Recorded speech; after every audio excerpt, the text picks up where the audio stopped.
बिस्मिल्लाहिर्रहमानिर्रहीम। अस्सलाम वालेकुम नाज़रीन, आप देख रहे हैं 92.8 विद सादिया अफसाल। नाज़रीन, इस वक्त पाकिस्तान की सियासत में मीडिया पर 3-4 चीज़ों के बहुत ज़्यादा चर्चे हैं। एक तो जो पीडीएम की मूवमेंट है, इस्तीफ़े तो आए ना आए, लॉन्ग मार्च हो ना हो, लेकिन पीडीएम में शामिल पाकिस्तान पीपल्स पार्टी की तरफ से ये ऐलान कर दिया गया है कि हम वज़ीर आज़म, स्पीकर कौमी असम्बली और वज़ीर आला पंजाब के खिलाफ तहरीक अदम एतमाद लेकर आएंगे। कल ही आपने देख लिया मीडिया में कि PMLN के मुख्तलिफ लोगों की मुख्तलिफ आरा जो है वो सामने आई। किसी ने कहा कि पहले बिलावल साहब ये बताएं कि क्या उनके पास नंबर्स पूरे हैं। फिर किसी ने याद कराया कि ये भी देख लें कि सेनेट में हमारे साथ क्या हुआ था। फिर ये भी कहा कि अगर हुकूमत के इत्तेहादी उनका साथ छोड़ दें तो ये वोट ऑफ नो कॉन्फिडेंस जो है वो मुमकिन हो पाएगा। दूसरी तरफ ब्रॉडशीट का मामला है, जिसके हवाले से जो हुकूमत ने तहकीकाती कमेटी बनाई है उसके सरबरा पर अपोजिशन की जमातों को एतराज़ है। वो कहते हैं कि जिस कमेटी की तश्कील हम मुस्तरद करते हैं। फिर ECP के बाहर एहतजाज हुआ और खुद इमरान खान साहब अपनी पार्टी के लिए कहते हैं कि बेशक ओपन समात आप कर लें, हमें कोई एतराज़ नहीं है, यानी कि फॉरेन फंडिंग केस को लेकर हुकूमत इस चीज़ पर होपफुल है कि अपोजिशन की जमातें जो हैं वो फारिग हो जाएंगी इस केस में, और यही ख्याल अपोजिशन की जमातों का हुकूमत के हवाले से है। फिर चौथी चीज़ हम देखते हैं कि जी बहुत ज़्यादा चर्चे सेनेट के इंतखाबात के हवाले से भी हैं, उस पर भी आज बात करेंगे। मामला सुप्रीम कोर्ट में है, मुख्तलिफ जो स्टेक होल्डर्स हैं वो अपने अपने जवाबात सुप्रीम कोर्ट में जमा करवा रहे हैं। तो क्या मुमकिन वाकई हो पाएगा कि ये ओपन बैलेट के ज़रिए हो सके? ये इन तमाम जो पाकिस्तान की सियासत में इस वक्त हम अमूर देखते हैं आजकल ज़ेरे बहस, उन पर तफसीली बात करने के लिए इस वक्त हमें ज्वाइन कर रहे हैं वफाकी वज़ीर दाखिला शेख रशीद अहमद साहब। बहुत बहुत शुक्रिया शेख साहब, प्रोग्राम में आपने हमें टाइम दिया। सबसे पहले तो मैं यही जानना चाहूँगी कि अब एक नई चीज़ जो अपोजिशन की तरफ से, और अपोजिशन पूरी नहीं, एक जमात की तरफ से, उनके चेयरमैन बिलावल भुट्टो जरदारी की तरफ से तहरीके अदम एतमाद लाने का ऐलान किया गया है। आपको लगता है कि ये बाकी जमातों को भी मना लेंगे जैसे इस्तीफ़े ना देने के मामले पर मना लिया था? देखें, अपोजिशन की एक राय आमा होती है, एक हवा होती है, एक उनका बयानिया होता है कि भाई अपोजिशन। देखें, जिस वक्त हम अपोजिशनों में थे तो एक स्लोगन आ गया था कि निज़ाम मुस्तफ़ा के लिए सब इकट्ठे हो गए जी। अब ये किन कामों के लिए इकट्ठे हो रहे हैं? ये काम जो हैं, ये डिफरेंस ऑफ ओपिनियन बड़ा वाज़े है इनके अंदर। अब मैं नहीं कह रहा, आपने खुद अपने जो सवाल किए हैं उसमें खुद ये कहा कि कल नून लीग ने कहा जी कि क्या इनके पास बंदे पूरे हैं, और ये बात हकीकत है कि कमरे के इस तरफ 65-66 आदमी थे, उधर गए तो 11 बंदे कम थे सेनेट के इलेक्शन में। फिर सदर के इलेक्शन में क्या हुआ, फिर स्पीकर के इलेक्शन में क्या हुआ, फिर प्राइम मिनिस्टर के इलेक्शन में क्या हुआ। लेकिन एक बात तय है कि पीपल्स पार्टी सेंसिबली, मैं इस्तेमाल कर रहा हूं, कि वो सिंध की हुकूमत को दाव पे नहीं लगाना चाहती। उनको पता है कि अगर यहाँ कुछ हो गया तो फिर उनका जो बेस कैंप है वो उजड़ जाएगा। अच्छा, अगर एक दफा पीपल्स पार्टी का सिंध में बेस कैंप उड़ गया तो पंजाब में तो उनका आगे ही कुछ नहीं है। लेकिन अब पंजाब में तो हम पीपल्स पार्टी के साथ मुकाबला ही नहीं देख रहे। ठीक है। कोई भी बिलावल की जगह होता तो वो यही बात कहता जो बिलावल कह रहा है, बालिग नजरी की बात कर रहा है और पॉलिटिकली कॉन्स्टिट्यूशनल बात कर रहा है, और उसने कहा कि हम गैर आईनी और गैर जमहूरी किसी तरीके में शामिल नहीं होंगे। सही। और ये इस्तीफे जो नहीं आए और कहा कि इलेक्शंस में हिस्सा लेंगे, ज़िमनी इंतखाब में भी और सेनेट इंतखाबात में भी, फिर बाकी लोग भी मान गए। वो भी हमने देखा कि अगर इस्तीफे आने का मामला इतना ही उस पर इनके मेम्बरान पक्के होते तो वो जो नून लीगी 2 अरकान को बुलाया गया वो वहाँ जाके उन्होंने इस्तीफे नहीं दिए। तो इसका मतलब ये है कि बाकी जमातों में भी मेम्बरान इस चीज़ पर कायल नहीं है। अल्लाह आपका भला करे, आपने सही बात की है। और उसे मरियम साहबा ने कहा जाओ और उसके मुंह पे, अगर गलत भी चले गए हैं तो उसके मुंह पे मार दो दोस्ती के। देखें किस कदर इंतहा पसंदी का फैसला है कि जाओ और उनके मुंह पे ये इस्तीफे मार दो। और वो एक नहीं 2 दफा स्पीकर से मिले, एक दफा तन्हाई में मिले और एक दफा सरेआम मिले। उन्होंने कहा जी हमने तो अमीर मकाम को ये दिए थे, आपको तो भेजे ही नहीं है। तो फिर स्पीकर तो उनके इस्तीफे नहीं ले सकता था। सही। और सेकेंडली मैं ये तो कौम को बहुत अरसे से कह रहा था कि भाई ये ज़िमनी इलेक्शन में भी हिस्सा लेंगे। आप देखें कि आज नून लीग के लोग ज़िमनी इलेक्शन में तकरीरें कर रहे हैं उस असम्बली में जिस पर फजलुर रहमान लानत भेजता है, उनके लीडर हलकों में जाके तकरीरें कर रहे हैं। आज मैंने अखबार में फोटोएं देखी हैं कि उनके लीडर जो हैं वो ज़िमनी इलेक्शन के जलसों में खिताब कर रहे हैं। क्या बकवास मचा रखी है, कौम का वक्त ज़ाया कर रहे हैं। 4 इशू है इनके जो इन्होंने 6 महीने से कह रहे हैं कि नंबर 1 के हम सेनेट में नहीं जाएंगे जी, एक साथ सारा काम तबाह करेंगे। नंबर 2 ज़िमनी इलेक्शन में हिस्सा नहीं लेंगे, सेनेट के इलेक्शन में हिस्सा नहीं लेंगे, और नंबर 3 जो है ये रिजाइन देंगे। नंबर 4 एक लॉन्ग मार्च है, आ जाए जिस तरह इन्होंने इलेक्शन कमीशन के आगे किया है। वो ये कहते हैं वो आपका जो इलेक्शन कमीशन के बाहर एहतजाज पे बयान आया था ना, उस पे उन्होंने कहा ऑपोजिशन ने कि ये तो सिर्फ एहतजाज था, इसमें क्यों नंबर गिन रहे हैं, जब लॉन्ग मार्च होगा तो परेशान हो जाएंगे। उन्होंने कहा लॉन्ग मार्च में आप लोग नंबर गिन ही नहीं पाएंगे कि लोग कितने आ गए। देखें, ख्वाब देखने पे तो कोई पाबंदी नहीं। इस्लामाबाद में 561 मदरसे हैं, ये मैं उन मदरसों की बात कर रहा हूँ जिनके साथ बोर्डिंग है। ठीक है। अगर उनकी करूं जो सुबह बच्चे आके पढ़ के चले जाते हैं तो ये 913 मदरसे हैं सिर्फ इस्लामाबाद में। अच्छा। इस दफा दीनी मदरसे के तुलबा ने हिस्सा नहीं लिया और ये उनकी मेहरबानी है। वो असल मसला किधर है जी? असल मसला है मौलाना फजलुर रहमान का। मौलाना फजलुर रहमान को मेरे साथ उनका बड़ा एहतराम का तल्लक है, आलमे दीन है। मैं उनको बार बार समझा रहा हूं कि आप इस्तेमाल हो जाएंगे। पहली दफा सियासत में आप गलती करने जा रहे हैं। वरना मुशर्रफ के साथ आप ठीक थे, बिल्कुल ठीक थे जी। हम आपके साथ मीटिंग में बैठते थे, दुरानी साहब, आप, मौलाना फजलुर रहमान और 2-4 और लोग। क्या हुआ? उसका नतीजा निकला, आपने हुकूमतें चलाई, आपने सारे सियासी जितने अहद पैमा हैं उनके साथ आप गुजरे। अब आपका मसला ये है कि आप गुस्से में हैं। इस्लाम में गुस्से को बुरा कहा गया है। पर शेख साहब उस वक्त इक्तदार में हिस्सा था, आज नहीं है ना, फर्क ये है भाई। वो इस तरह तो नहीं मिलता। ये तो मेरा ख्याल है नॉकआउट होने जा रहे हैं सियासत से। अच्छा, और ये वाली अगर स्ट्रैटेजी नहीं रखते मौलाना साहब, तो क्या कोई चांसेस थे कि वजीर आजम इमरान खान इनको कोई शेयर दे देते इक्तदार में? मेरा ख्याल है दोनों के मामलात काफी फासले पे थे शुरू दिन से, इलेक्शन में ही। इलेक्शन से बहुत पहले दोनों एक दूसरे के बारे में काफी दूर थे। मैं तो इतना दूर नहीं था। फजलुर रहमान साहब का एहतराम से ही नाम लेता हूँ और एहतराम से ही लूँगा। आलमे दीन है, किसी भी मकतबा फ़िक्र का आलमे दीन होगा मैं एहतराम से नाम लूँगा। लेकिन इमरान खान और फजलुर रहमान पिछले 10 साल से फासले पे हैं और आजकल जोडो कराटे के बहुत करीब हैं फजलुर रहमान साहब। और बाकी 2 पार्टियां जो हैं वो किसी जगह नहीं खड़ी हुई। एक लॉन्ग मार्च उन्होंने करना है, हम ठीक है, तैयार है जी, करें। ठीक, और तो मैं कुछ नहीं देख। अच्छा, वोट ऑफ नो कॉन्फिडेंस, ये अगर पार्लियामान में यहाँ पर विफाक की बात करें, अगर वज़ीर आज़म इमरान खान या स्पीकर कौमी असम्बली असद कैसर के खिलाफ आता है, क्या चांसेस हैं? और दूसरी चीज़ जो पंजाब की बात करें, क्योंकि बहुत लोग कहते हैं कि वहाँ पे अपने लोग भी नाराज़ हो सकते हैं, इत्तेहादियों के भी मसाइल बड़े हैं, उसके शायद कोई चांसेस हों उस्मान बुज़दार साहब के खिलाफ तहरीक अदम एतमाद के कामयाब होने के।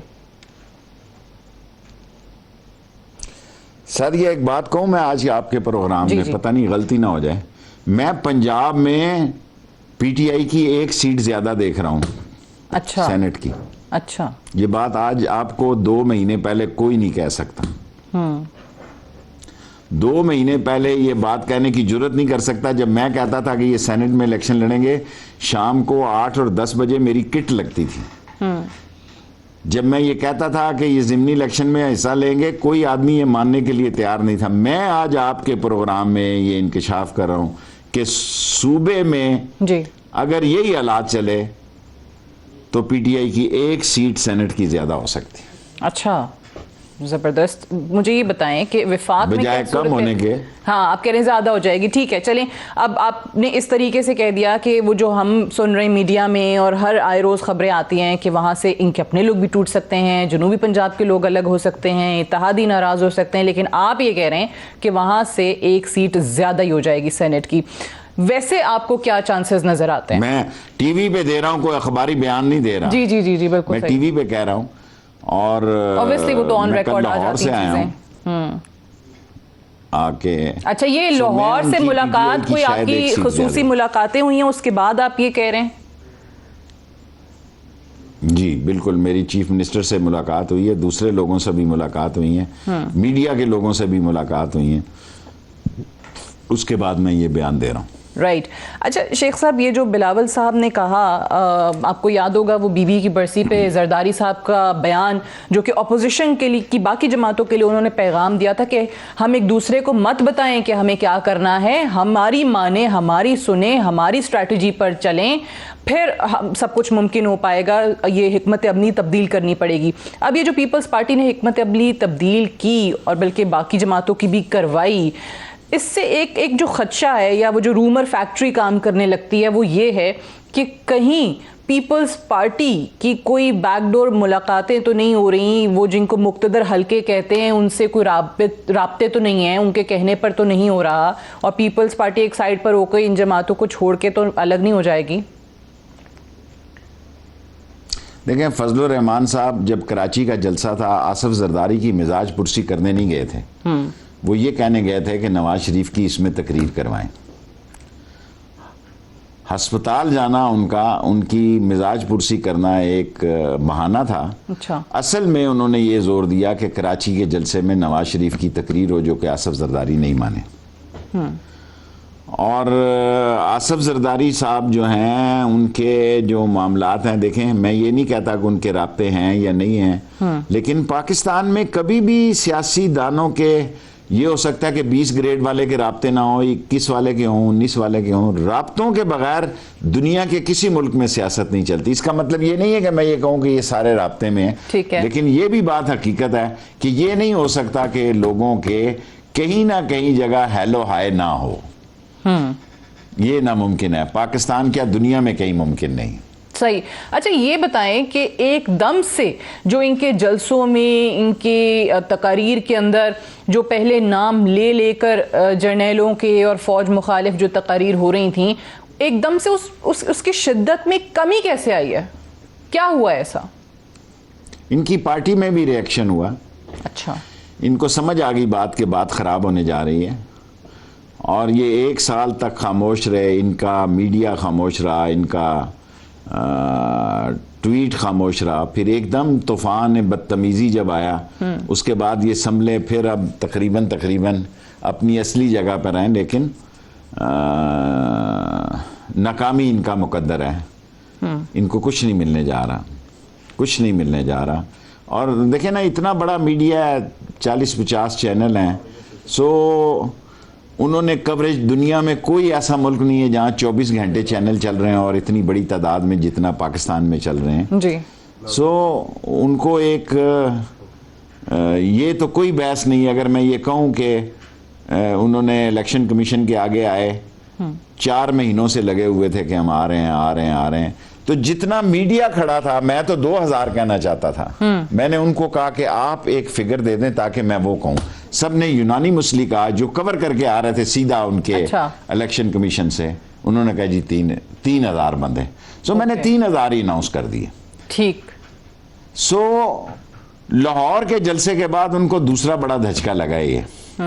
इतनी लंबी तहरीक जो है जिसके पीछे मजहबी कुव्वत ना हो। देखें, इन्होंने मजहबी तहरीक चलाने की कोशिश की, खत्म नबूवत की, खत्म नबूवत के हम सपाही हैं, ये बेईमान है।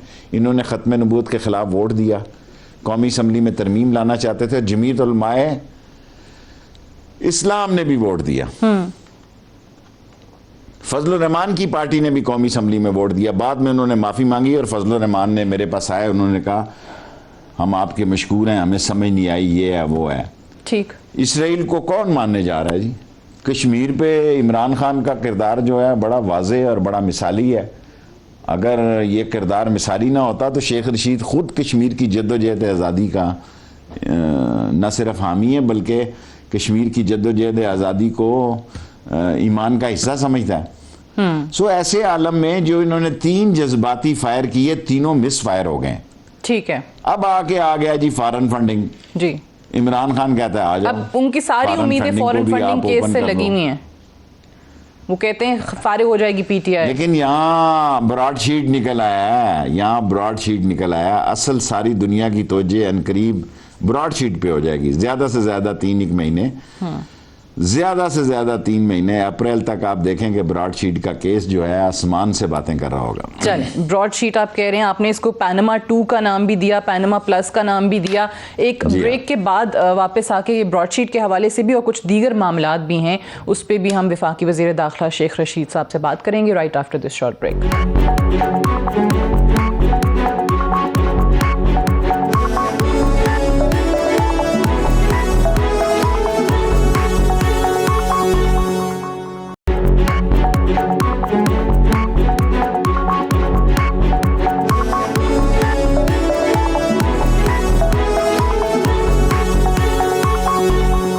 Welcome back. प्रोग्राम में एक बार फिर से खुशामदीद। प्रोग्राम में आज शेख रशीद अहमद साहब हमारे साथ मौजूद हैं।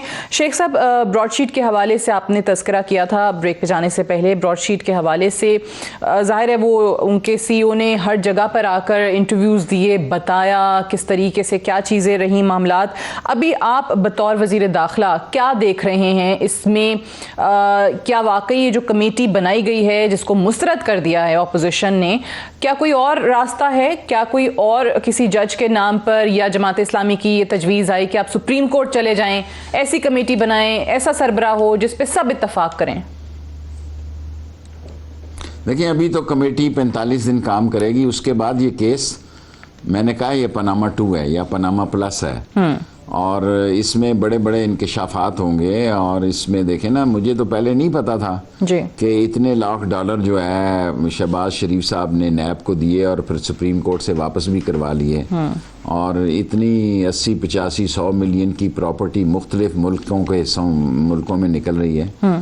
सो ये पनामा 2 होने जा रहा है, और ये कहाँ इसका फैसला होगा ये अभी मैं नहीं कह सकता। ज़रा सेनेट के इलेक्शन हो जाएं, इनका लॉन्ग मार्च हो जाए, इसके बाद फैसला होगा। अच्छा, लेकिन जस्टिस शेख अजमत साहब जो हैं वही सरबराह रहेंगे? ऐसा नहीं है कि उनका नाम जो है वो चेंज भी किया जा सकता है आने वाले दिनों में?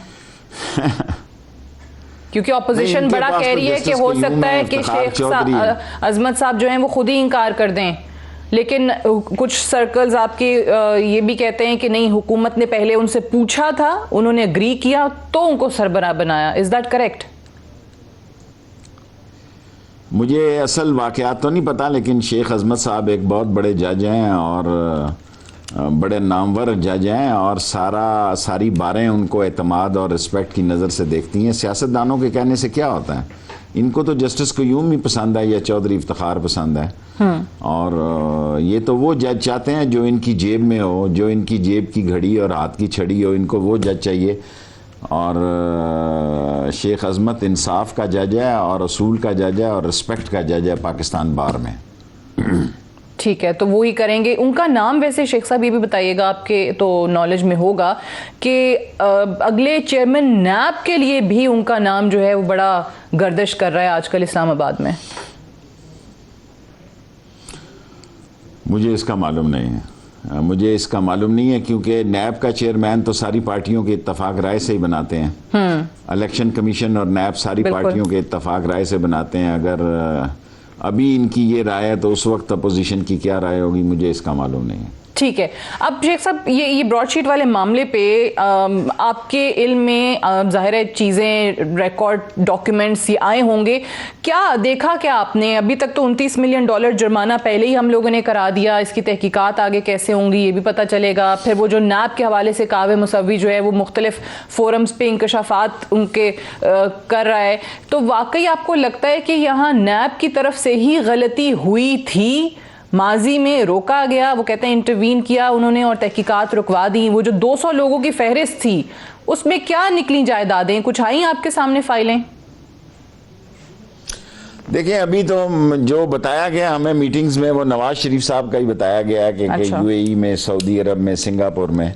अब जब केस खुलेगा देखे ना, फिर रोज ये केस ऐसे ही खुलेगा जैसे पनामा खुला था, तो इसमें बड़े और नाम भी आ सकते हैं और जिसने गाजरें खाई हो उसको फकी दी जाएगी। और ये केस मैंने कल भी कहा, आज फिर कहता हूँ, सीरियस केस होगा। इसको मरियम साहबा ने जिस तरह बतौर नॉन सीरियस लिया है, उनको सीरियसली इस केस को लेना चाहिए। ये सीरियस केस होगा और इसके बड़ी प्रिकॉशन होगी और इसके बड़े आफ्टर इफेक्ट होंगे।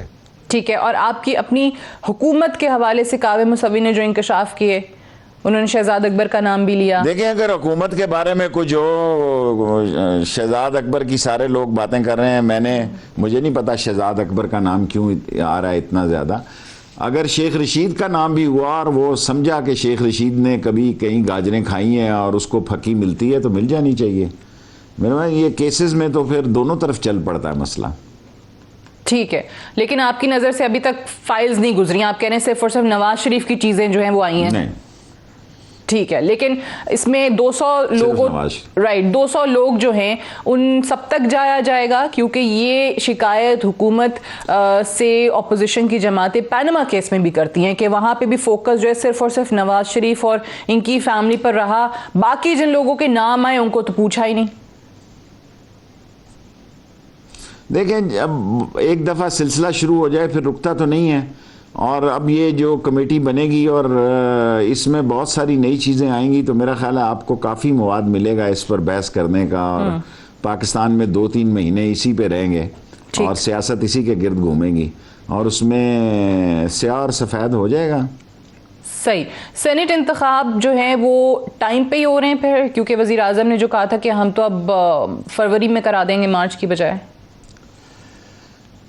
वो बात तो ख़त्म हो गई। मेरा ख्याल है मार्च के पहले हफ्ते में इंतखाबात हो जाएंगे, मार्च के पहले हफ्ते में। और शेख मार्च के 15 तारीख तक सारे इस मसले से प्रोसेस से निकल जाएंगे। 6 या 4 तारीख को उम्मीद है मार्च को ये इंतखाबात हो जाएंगे मेरे अंदाजे के मुताबिक।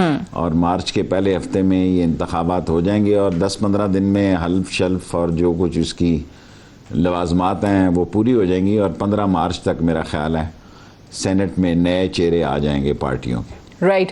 अब असल मामला जो सेनेट का है उस पे आ जाते हैं कि सुप्रीम कोर्ट में तो गई हुई है हुकूमत, ओपिनियन मांगी हुई है। अपोजिशन जमातें ऑब्वियसली ना पहले लेजिस्लेशन हुई, अब वो आपको कहती हैं कि 2.5 साल में इस हुकूमत ने भी इस हवाले से कोई लेजिस्लेशन नहीं की। कितने कोई चांसेस इस दफ़ा आपको ख़रीदो फरोख्त के, हॉर्स ट्रेडिंग के नज़र आ रहे हैं?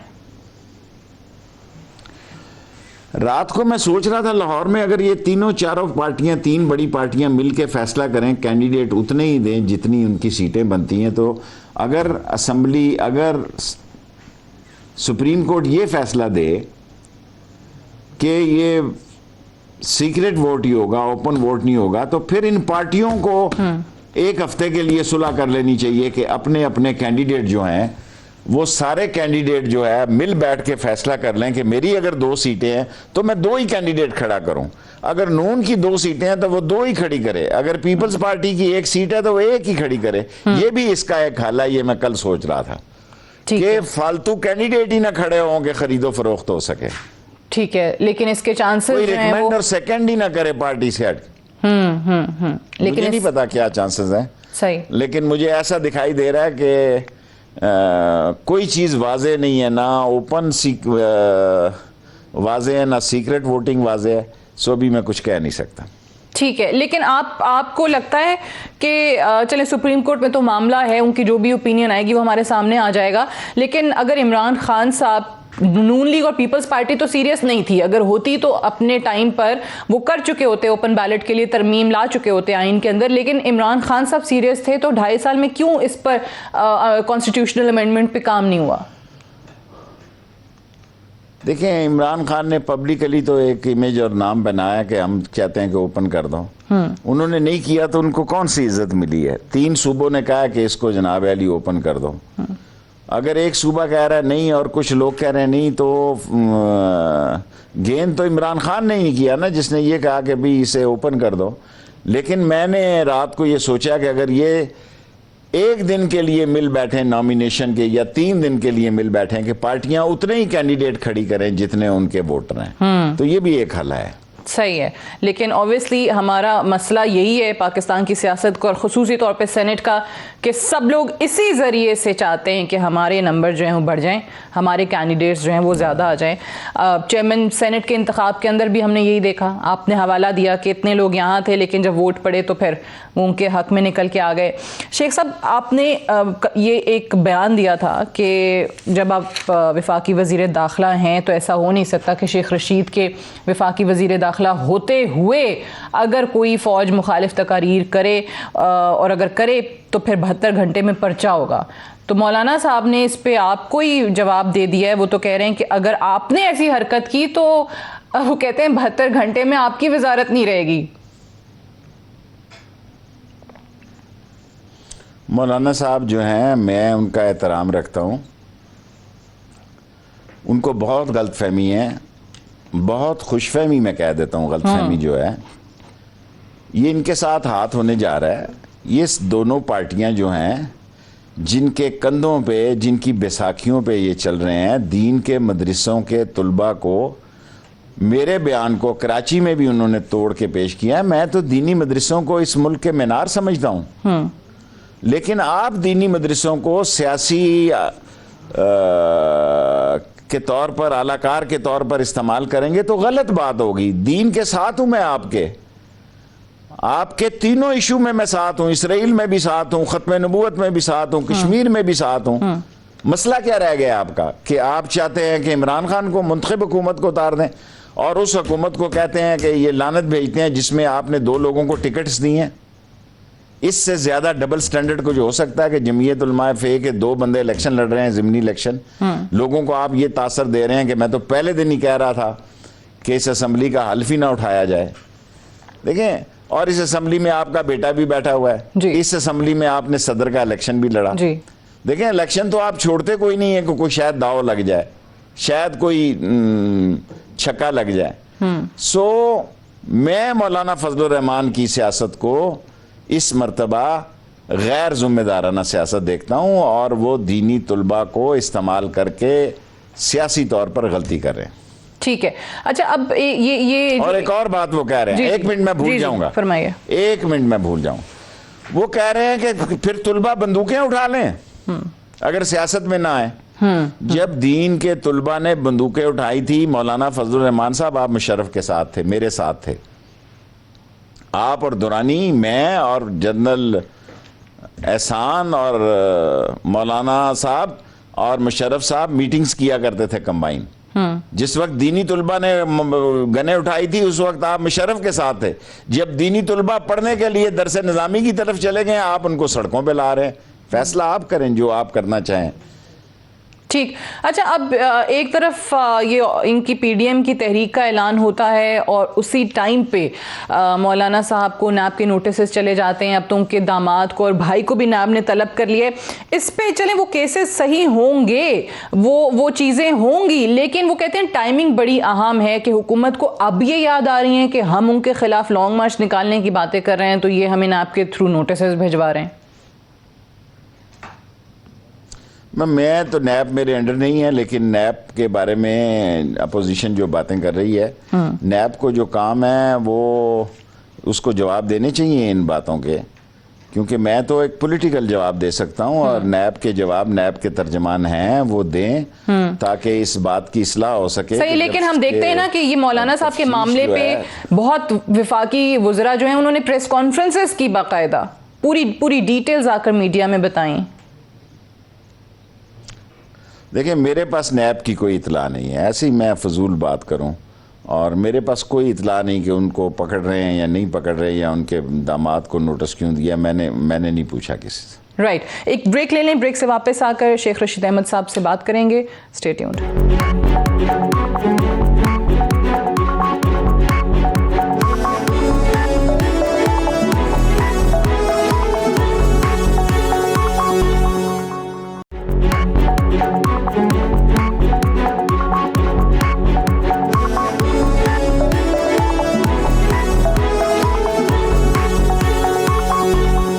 Welcome back. प्रोग्राम में एक बार फिर से खुशामदीद। वज़ीर दाखिला शेख रशीद अहमद साहब हमारे साथ मौजूद हैं। शेख साहब, जब आप ब्रेक पे जाने से पहले दीनी जमातों की बात कर रहे थे, मदारिस के तलबा की बात कर रहे थे, तो एक और बहुत बड़ी जमात है जिसके काफ़ी स्टेक्स हैं और कराची में या इन इलेक्शन में काफ़ी उन्होंने वोट्स वगैरह भी लिए हैं, तहरीक लब्बैक।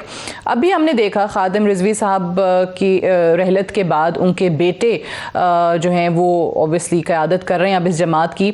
हुकूमत का और उनका एक मुआहदा हुआ, एक मोहलत दी गई एक मामले को लेकर, फ्रांस के मामले को लेकर, उनके सफ़ीर को बेदखल करने के मामले को लेकर। ये अब मेरे ख्याल से अगले महीने ख़त्म भी हो जाएगी मोहलत। तो इस हवाले से बतौर वज़ीर दाखिला आपने इस कुर्सी पे आने के बाद क्या किया है? क्या कोई पेशरफ्त है कि उस मोहलत से पहले ये मामला हल हो जाए? चाहते तो हम हैं कि उनसे बातचीत हो और हमारे बड़े लायक हैं नूरुल हक कादरी साहब, वो उनसे राब्ते में हैं और हमारी ख्वाहिश है कि मामला जो है इसका कोई डायलॉग के ज़रिए और बाहमी गुफ्त शनीद के ज़रिए इसका हल तलाश किया जाए। नूरुल हक कादरी साहब उनके साथ राब्ते में हैं। मेरा बराह रास्त साद रिजवी साहब या उनके किसी आदमी से अभी तक कोई राब्ता नहीं हुआ, लेकिन नूरुल हक कादरी साहब से मैं रोज़ राब्ते में हूँ। लेकिन क्या इस मामले को लेकर क्या हुकूमत परेशान है? क्या वज़ीर आज़म ने इस पे कोई डायरेक्शंस दी हैं? क्योंकि अगर तहरीक लब्बैक पाकिस्तान बाहर आती है तो वो कितनी बड़ी तादाद उनकी होती है वो हम देख चुके हैं। कोशिश तो हमारी होगी कि कोई रास्ता निकले और अगर उनके साथ राब्तों का कोई सिलसिला निकला तो ये बहुत अच्छी बात होगी और अल्लाह से उम्मीद रखनी चाहिए कि रास्ता निकले और एक मुल्क के लिए और ख़ुद उस जमात के लिए एक दरमियानी रास्ता जो है उसमें नूरुल हक कादरी साहब इसको हेड कर रहे हैं, मैं उनके साथ हूँ। ठीक है, लेकिन आपका डायरेक्ट आपने कहा कि राब्ता नहीं हुआ साद रिजवी साहब से इस हवाले से कोई भी? राइट। अच्छा, अब ये मामला जो अभी तक हमने डिस्कस किए शेख साहब, ये वो मामलात हैं जिस पर हुकूमत का बड़ा फोकस रहता है, ख़ुद प्राइम मिनिस्टर का बड़ा फोकस रहता है। हर हफ्ते हम देखते हैं दो मीटिंग्स जो हैं वो तर्जुमानों की बुलाई जा रही होती हैं, ब्रॉडशीट डिस्कस होता है, फॉरेन फंडिंग डिस्कस होता है, PDM डिस्कस होती है। कितना कोई डिस्कशन जो है वो बिजली के नर्ख बढ़ाने पर होती है, गैस की लोड शेडिंग पर होती है, बढ़ती हुई महंगाई पर होती है? देखिए, सारी चीज़ें डिस्कस होती हैं। इमरान खान जितनी महंगाई के ख़िलाफ़ मीटिंग्स लेता है और बिजली बेबसी के आलम में, या ये मुल्क जो है वो डिफ़ॉल्ट हो जाता है या ये सारे मुसीबतें और मसाइल जो हैं वो इस हुकूमत को झेलने पड़े। और ये सारे हुए ही उन लोगों की करप्शन की वजह से जिन्हें पता था कि जो जिस भारी मिकदार में उन्होंने फैसले किए बिजली की रेटिंग के कि वो अगली हुकूमतों के गले पड़ेंगे। सो ये हमें जहेज़ में मिले हैं पिछली हुकूमतों के।